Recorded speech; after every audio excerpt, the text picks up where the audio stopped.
The man decided to give one servant 5 talents of money, let's say that it's about $5 million, to another he gave 2 talents, or 2 million, and to the last servant he gave 1 talent.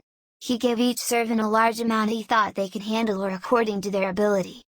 Our abilities are our special gifts that God gave to each of us. He made some of us smarter about some things than others. Some of us are good at memorizing, some of us are better at certain sports, and some of us are better at knowing how to help others. Some can solve problems better and some are more generous. Our ability is something special we have that's different than anyone else. Back to the story, the man left on his trip and the servants each did something with the money that they received. The man with the 5 talents went right away and used his money and got 5 more. The man with the 2 talents also used his money wisely and gained 2 more talents.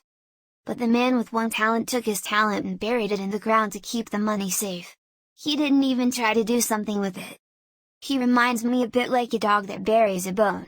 He had lots of time to do something with his money. He could have bought some seeds and planted a garden and made some money, but he didn't do anything. After a nice long trip, the master came back and wanted to know what his servants did with his money.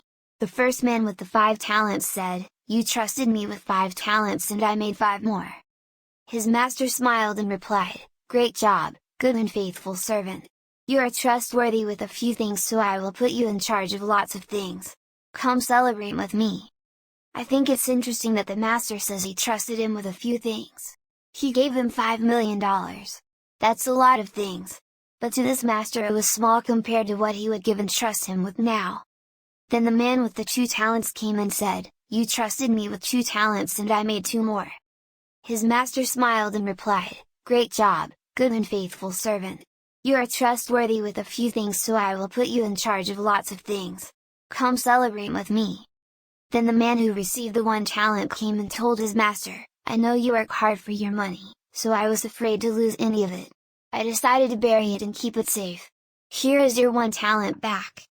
The master was not impressed and said, "You lazy servant. At the very least you could have taken the money to the bank and you would have at least collected some interest from it." He immediately took the talent away from the man and gave it to the first man who used his money to make more.